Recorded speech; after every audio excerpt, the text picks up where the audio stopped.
The food service, hospitality, and retail industries are evolving in ways you've never heard of until now.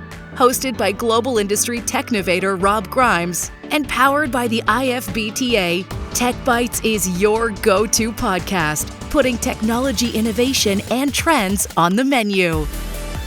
So welcome back to another episode of Tech Bites, sponsored by the IFBTA. And I have a special guest with me, special for a number of reasons.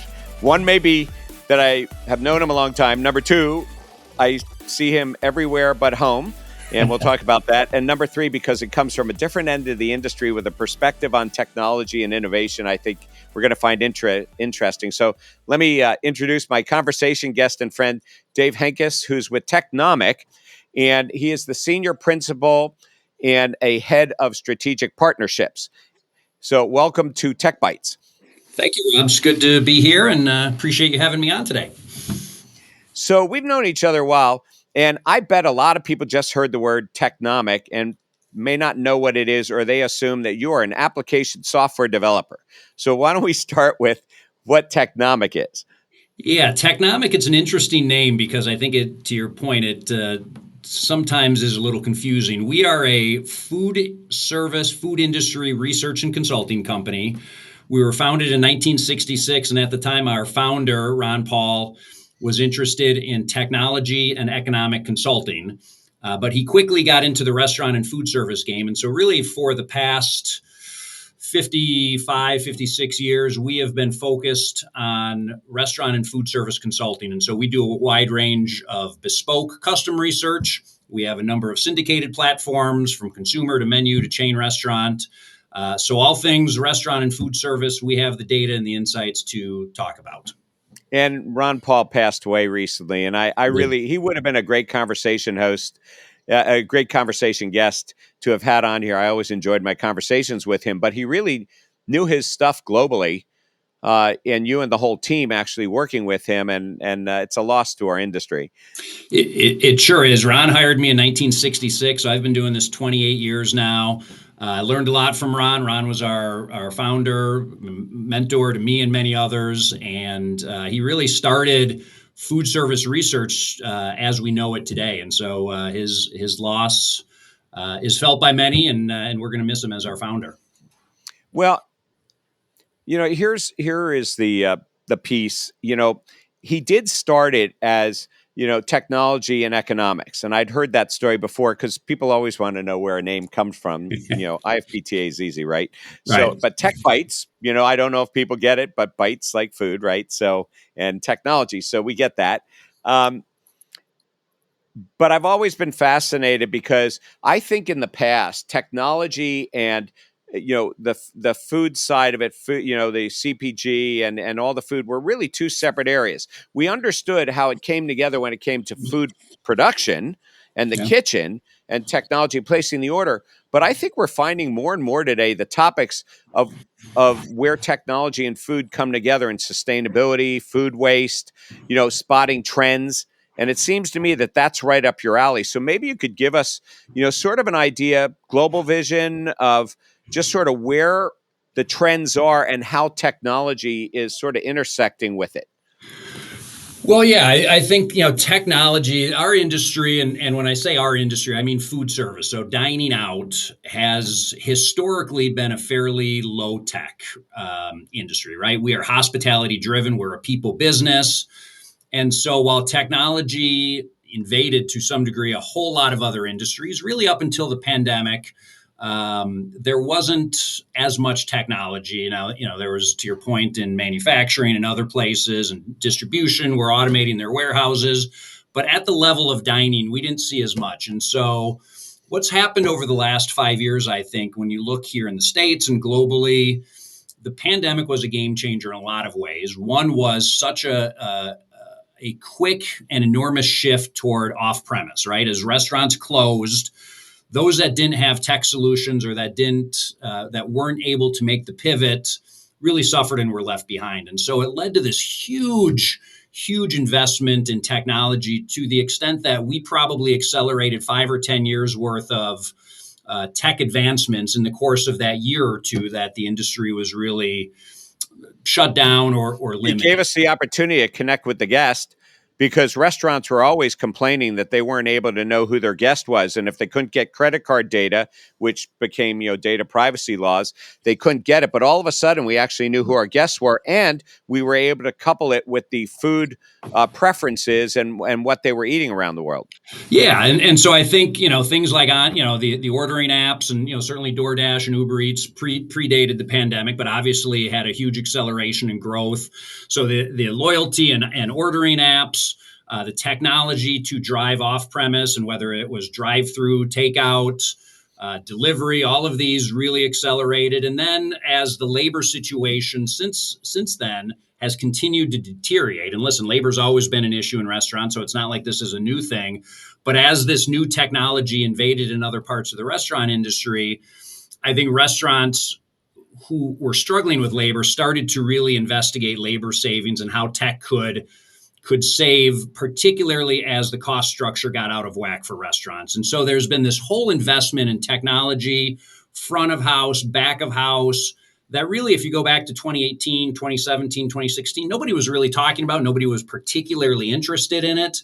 And today, sitting here in 2024 and going into 25, all any restaurant can really talk about is technology. Now, there's a lot of different applications and ways that it'll come into it, but technology is on the front of everyone's mind right now. Go ahead. Technology is on the menu. So if we go, hey, look, if we just take a step back, though, and we recognize that Technomic and the research that you have been doing, and that I saw you present actually in Singapore, you were really talking about the food trends. You were talking about flavor trends. You were talking about the types of restaurants that are expanding around the world. Can you just sort of give us sort of the synopsis of what you think the 2025 global trends? I know this would be an hour in itself, but could you give us a synopsis, if there's a few bullet points of what those trends might be, either in the food or the service or in the types of restaurants, going forward? Yeah, I think, so one of the things I talked about in my presentation at the FS Tech Asia conference was the growth of chains. And so certainly as we look at, and this is again a direct result of the pandemic, right? So a lot of independents are still struggling with cost and with profitability. Chains are continuing to take share, not only in the US, but globally. And so when you look at the growth of chains, they are gobbling up share. They're also the ones, by the way, that are heavily investing in tech because they've got the financial backing and the wherewithal to do it. But if you look globally at what's sort of happening on sort of the happening with chains, it's certainly the US QSRs that are expanding rapidly, and it's the coffee cafes, it's the Starbucks, it's the chicken players. We're seeing noodle and burger and all of these big players that are growing. But increasingly now, particularly in Asia, we're seeing a lot of homegrown chains that are also starting to expand. And so, is there any particular segment that they're in, or any particular food category? Well, I think So when you ask me about sort of product category, beverage is huge right now, right? And so in Asia, we see a ton of Asian concepts from Haiti and Luckin, obviously, and just a huge slew of coffee and tea concepts that are growing in Asia, coupled with the growth of Starbucks globally and others. But beverage really, and I've said this before publicly, beverage in my mind is the innovation battlefield right now. Whether it's globally, whether it's in Asia, whether it's here in the States, we're seeing a number of huge players, Seven Brew and Dutch Bros, and certainly. Well, you're really talking about beverage being more like coffee and tea, and those beverages, not necessarily alcoholic beverages. Beverage being non-alcoholic. I mean, you have wine bars, so yeah. But I would say globally, adult beverage has struggled, right? And our numbers, we do a little bit more research on it here in the States than globally, but adult beverage has fallen out of favor, particularly with the younger consumers. The younger consumers just aren't drinking the way older consumers were. And so globally, we're seeing a slowdown and in many markets, a decline in adult beverage sales. So, not that there's not opportunities there, but when we talk about beverage and the innovation that's happening, it's largely non-alcohol, and it's largely cold beverage. And okay, so you're bringing to mind now a few observations that I might make based upon what you just said. Sure. Yeah, so first of all, if we think about history and people talked about, the chains that were growing, if we talk about hotel chains and we say that there are 10 major hotel chains, around the world, 9 of them are North American based. Mm-hmm. And then now it's putting aside the fact they may be acquiring brands that are in other places. And if we would have talked about the global restaurant market, we might have said the same thing if you said who's in the top 10. Are you starting to say that maybe in the mid tier, maybe not the top 10, in the mid tier, because I know you guys track this stuff, are we starting to see more that the globalization of brands are actually coming outside of North America and expanding around the world now? Yes, that is starting to happen. If push came to shove, certainly the top 10 QSRs in the world are all US based QSRs, but increasingly we are seeing brands from Asia come to the US and come to other parts of the world, less so European chains. But for sure, Asia, and because Asia really right now is the fastest growing restaurant and food service market in the world, they are not only looking at growth opportunities within their core markets or within their home markets, but they're also now starting to expand. And so whether it's Korea, China, Japan, there's a ton of these chains. Jollibee is probably the biggest example of a And they Filipino bought chain some that's U.S. brands too. yeah, well, exactly, and they're starting to acquire and grow and become more of a U.S. based chain as they come here. But it's still largely a U.S. QSR business when you talk about global chains. But I think if you look ahead 5 or 10 years, it's going to be less so, and increasingly a lot of these Asian chains that have expanded into the U.S. and other parts of the globe. All right. So wait, that wasn't a trick question. So there's a reason why I was curious about this, because as groups grow, they bring their technology, they bring their community, they bring their culture with them. And Mm-hmm. that has been, certainly a challenge with the technological advances of starting to lose some of that culture, starting to lose some of those things as people grow. So the immediate thought that comes to mind, if a lot of, and you said it, if a lot of them are coming out of Asia, specifically China and other things in a certain segment, now I think about technology. And I go, okay, robotics. I think about how people are served. I think about the customer connections. I think about where the autonomous vehicles are right now, and I go, wait a minute, these are technology hubs. So I wonder if we're going to see technology advancement not coming from North America, but coming from outside and being brought in with these other, what have you observed in technology as you visited units, and taking a look at how they operate, front of the house, back of the house? Yeah, I think, technology to a very large degree, and I mentioned labor a little bit earlier in this conversation, a lot of it can be directly linked back to what the labor situation is in a market, right? And so not exclusively, but, certainly when you look at some of the advanced technologies that are coming out of Asia, many Asian countries have a labor situation, a labor challenge right now, and so they are short workers. They've been short workers. They've invested heavily in automation and robotics and things like that. Now we've got a similar problem, perhaps not to the extent that many Asian markets do. But I think what we've seen is that the technologies sometimes don't always translate. And so U.S. chains that are going into Asia or other parts often are looking for more localized solutions for technology and vice versa. Just because I think there's, particularly when you talk about labor, there's a lot of different labor situations and the education level and the sophistication of labor. And so, one solution that works in one market may not work in others. And so there's not necessarily at this point a globalized platform for any chain where they're bringing it across markets. I think, But then you have language, you have culture, you have a whole bunch of different things. yeah, And that's not just the employee, it's how they, take care of their customers. yeah, exactly right. And you get a Exactly lot right. of travelers. And I think technology, certainly in Asia, is much more expected and accepted as a consumer. As a consumer, they accept that.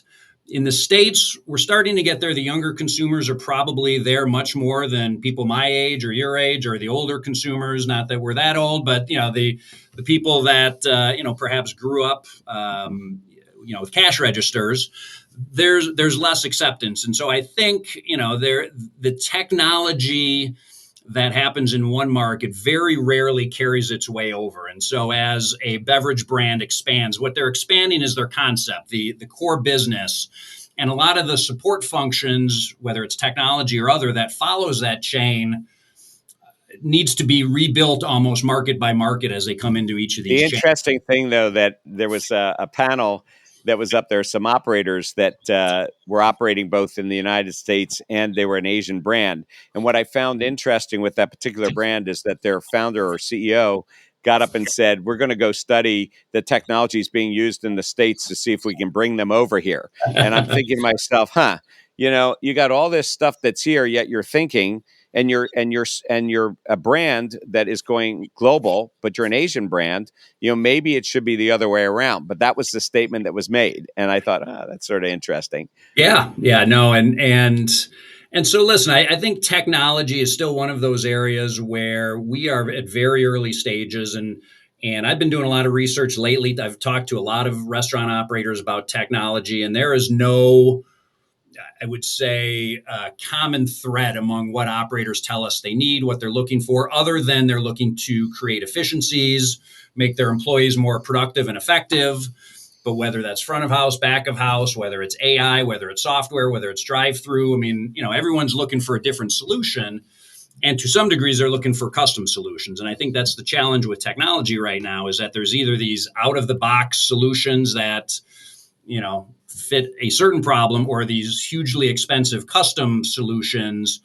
And a lot of operators still don't quite know what they need, and they're still figuring out exactly where that technology fits. Well, I think that both of us could take a look at the historical. We may look at it from different perspectives. Why don't we take a break for a second, and then we'll come back. And what I'd like to do is maybe do some future forecasting here and see where that research takes us, or where you think those trends are going to be. And we'll try to maybe vision that or whiteboard that together. Sure. So we're going to take a break. Back in a moment.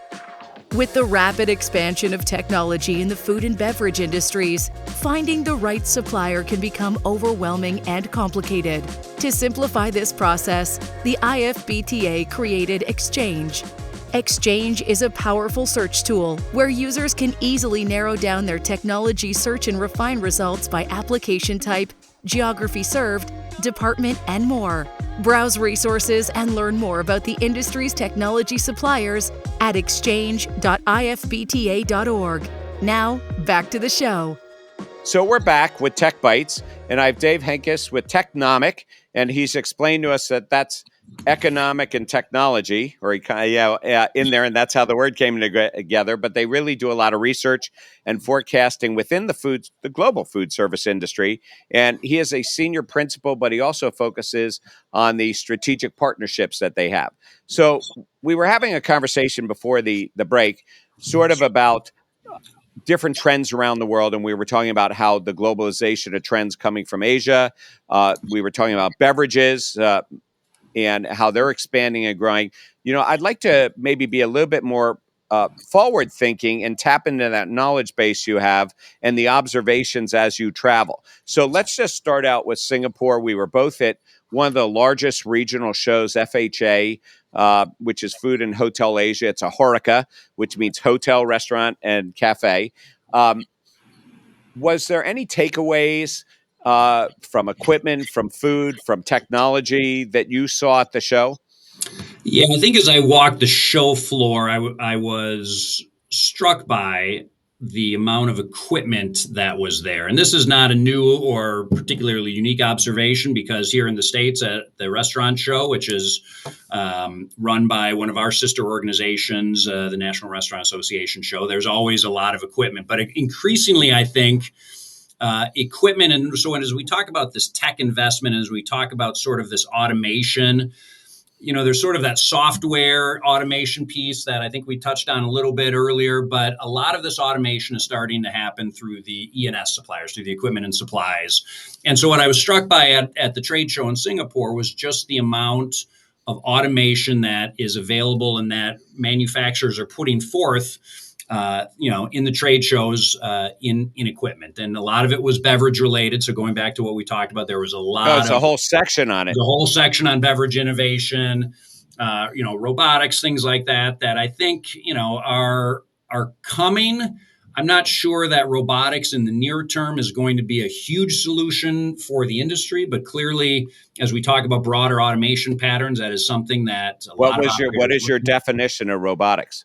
Well, I think when I think about robotics, I'm thinking about anything that automates a part of the production process. And so I've seen robotic arms that can drop French fry baskets, that make pizzas, that make specialty coffees. Automatic robotic baristas. There's a lot of those types of solutions out there, and it really works for anything that is a very set process that doesn't involve a lot of customization or a lot of complexity. Right. And Isn't the QSR industry and even to some extent fast casual really, a set number of things in process?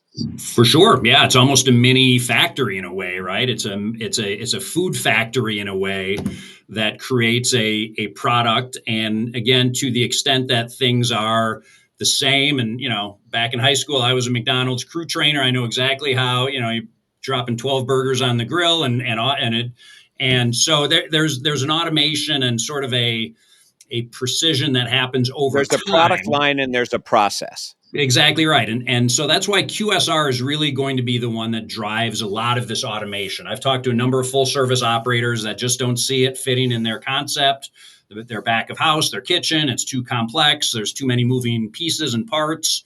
But in QSR, and certainly and by the way, a lot of where the growth is coming from in limited service right now are these limited menu restaurant chains, QSR chains, or smaller form factor too.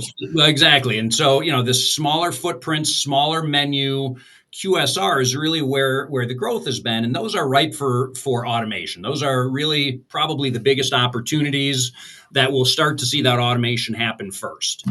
And so just going back to your question about the automation and about the show, I think the equipment piece, much more than any of the food trends or anything else that I saw, there was really the part that struck me the most. And one that I think, specific to our conversation was probably the most relevant part of what I saw. Well, it's interesting. So, I'm sure we walk the show and look at it with different eyes. And I went and I walked the whole show.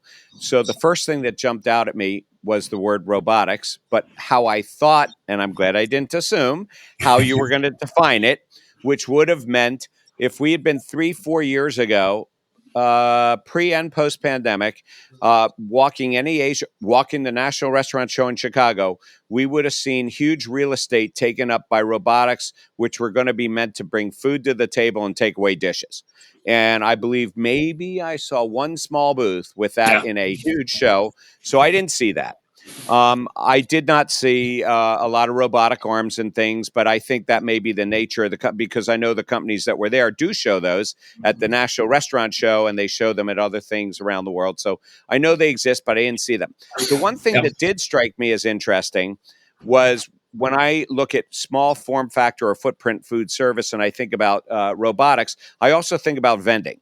And I did see about 3 or 4 companies that offered, I'll call it freshly cooked food vending, although one of them that was doing the chicken products and French fries and choose your 6 entrees and your sides and stuff and putting it together was sort of fascinating me because I was starting to see actually fresh food being cooked as if I was in a restaurant. Yeah. That seemed to be 3 or 4 of those companies there. And I was wondering what you thought about form factor and vending with fresh food or freshly made foods like you see in the airports with the cupcakes and you see in hospitals with the salads in a jar. What do you think about that?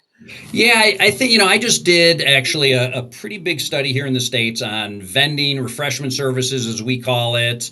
And that includes traditional vending, but also micro markets. And so when you look at where the growth, at least in the States, is happening right now, it's in micro markets. And so micro markets are very tech forward from a payment and a process perspective. They're not automated, though, the way vending machines are, right? So micro markets are these huge walk-in, you pick something up. But they may be unattended. Though they're You know, 100% unattended. 100% unattended, and they may be using cooking technologies or weight or visioning technologies, like looking at what's on the Yeah. tray to price out. So there actually is a lot of technology there. Well, It's just different. there's a huge amount of technology in micro markets are very tech advanced, and the cost to place those are really high, but the ROI on them tend to be better than a vending machine. Now, when you talk about pizza vending machines or these hot food vending machines, those work best, and when we talk about unmanned locations, those work better. But at least in the states where the preference for these operators that have those locations has tended to be more micro markets where they can do fresh sandwiches or fresh foods, things like that. Not to say there's not a place for these hot vending machines, and I've seen them a lot in colleges and airports and places, as you mentioned. But I think the micro market is really where the growth is coming from, as opposed to a lot of those food Well, it vending. gives you a Now, lot more choice, for for sure. And sure, you do get to do the fresh foods, that are there. And we do see hotels have certainly put a lot of micro markets in the airports, the travel plazas. We yeah, do see them everywhere. And the whole aspect of, is this going to be secure? Are people going to steal from me? Seems to be being covered using old technologies, by the way, I might add, because I can remember when people were doing bars and they were testing out bar inventory systems with the weight of the bottle that went on there. And yeah, now we have technologies not only by camera watching what's going on, like in a casino, but also when you take it off the shelf, sort of like the mini bar in your room, right? yeah. When you take it up, it's deja vu moment I keep using that word. It's deja vu moment for me, because it's like, oh, wait a minute, I've sort of seen this before, but maybe it's a new use or different piece. It is, and I do think shrink. From the research we've done, shrink in the first year or two of a micro market is usually not much of a problem. But as they go on and consumers kind of figure out the system, they're always going to figure out ways to game the system, right? And so shrink actually increases the longer a micro market runs. And so that is an issue. And so that's why a lot of times you see these micro markets in places that are secure, whether it's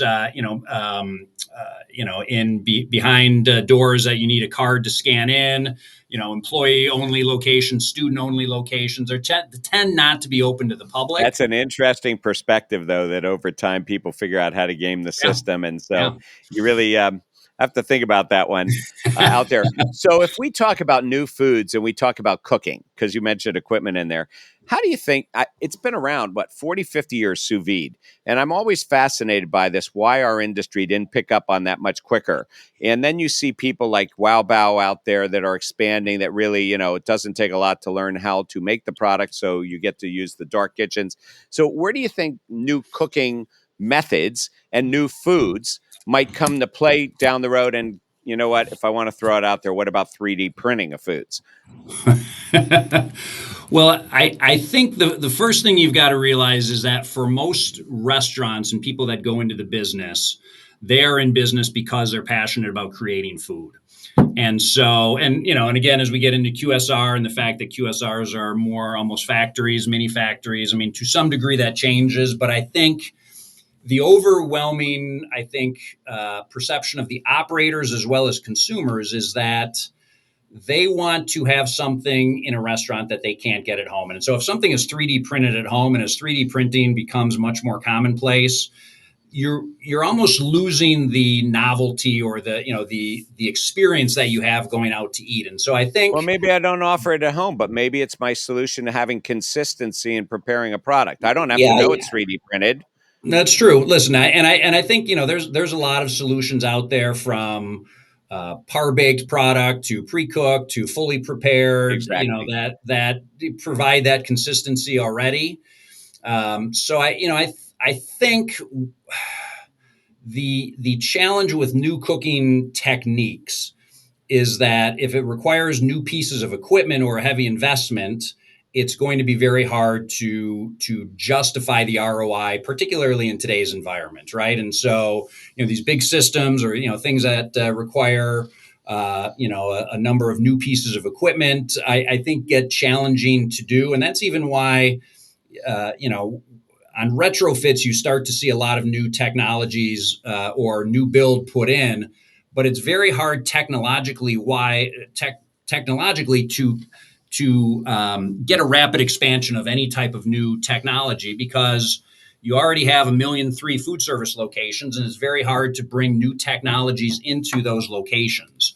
And so I think, part of the challenge with food service is that it's going to be a very gradual change, because at no point are operators going to suddenly turn on a dime and suddenly retrofit 500, 1,000, 10,000 locations with some brand new technology that, unless it's fully vetted and tested. And even then it's just a huge investment for a lot of operators. And so part of the growth and the evolution in food service is it's going to be a lot slower, because of just the basic nature of how our industry is structured, and the challenges of creating that much change in so many different locations. Well, maybe the solution is, or maybe this question is not so much geared towards the existing food service operators and their expansion, because you may be right, it takes a lot to change.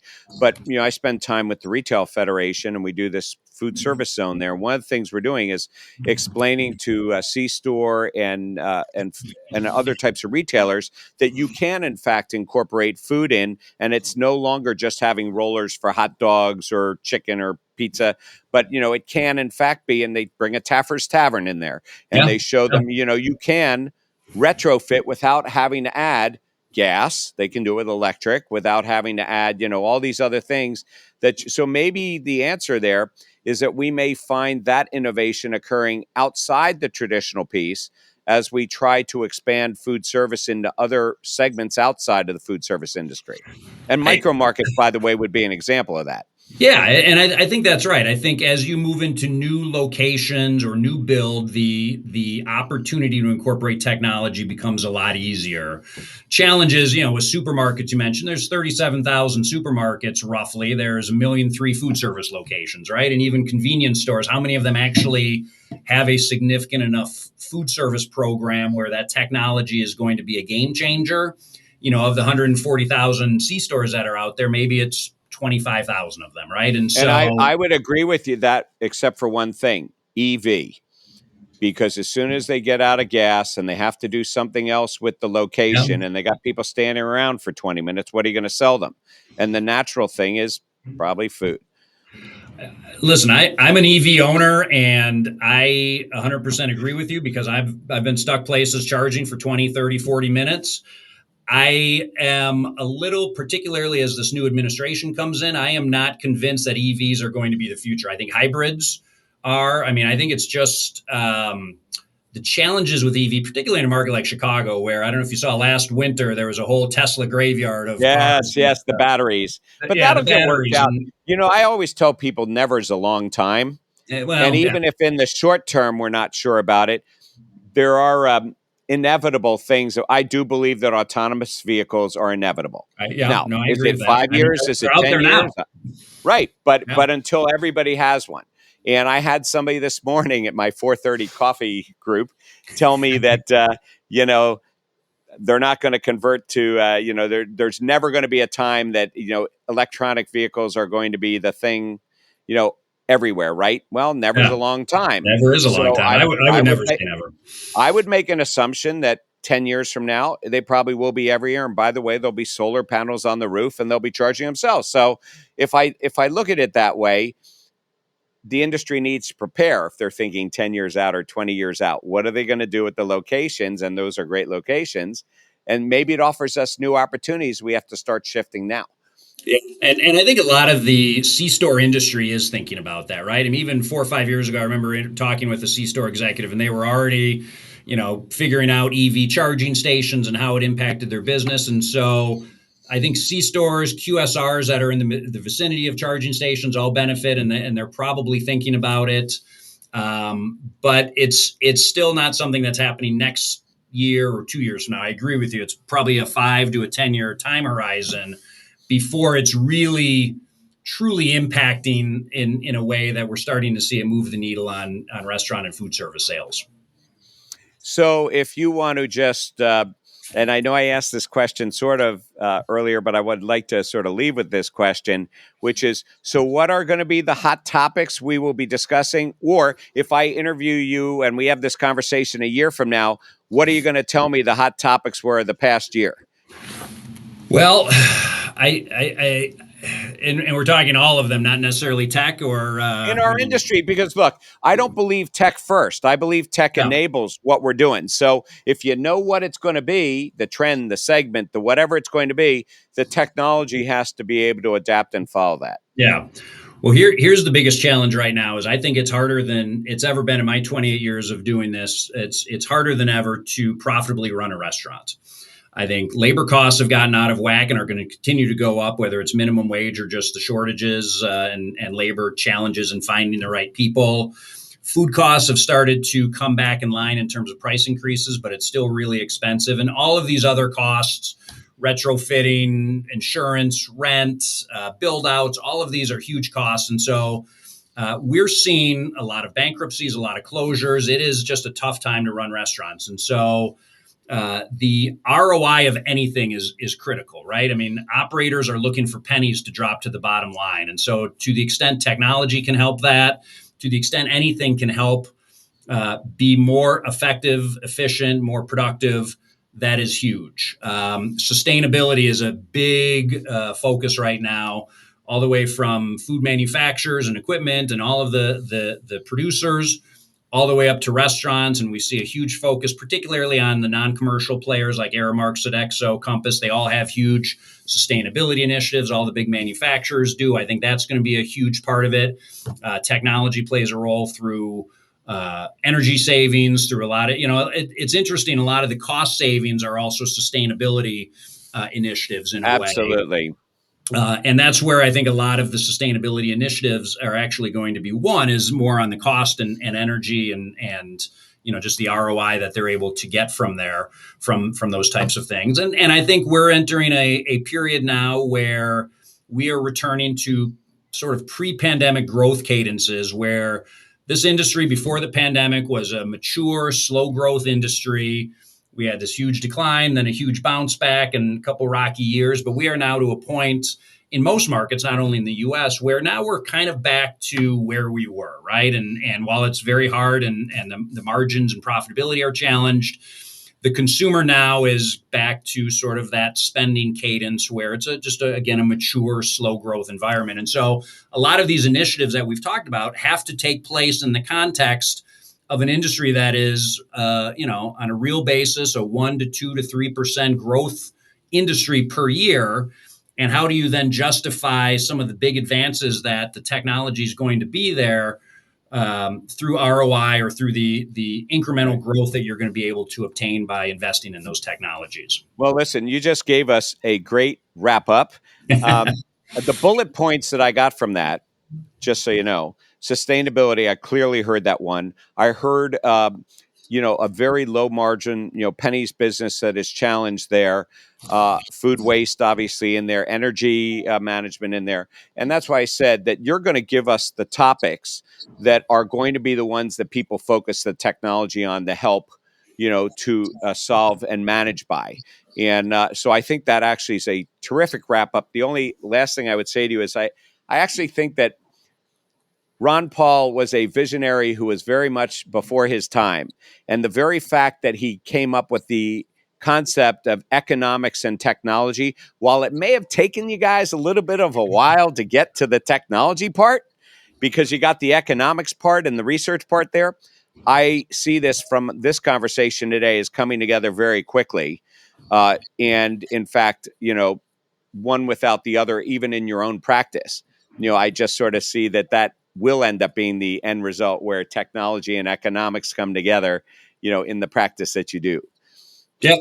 And we're investing heavily ourselves in technology because it's changing everything from research to all the way to, what our customers are doing. And so technology is a game changer in a lot of ways. And we're hoping to stay in front of it as much as we can. Absolutely.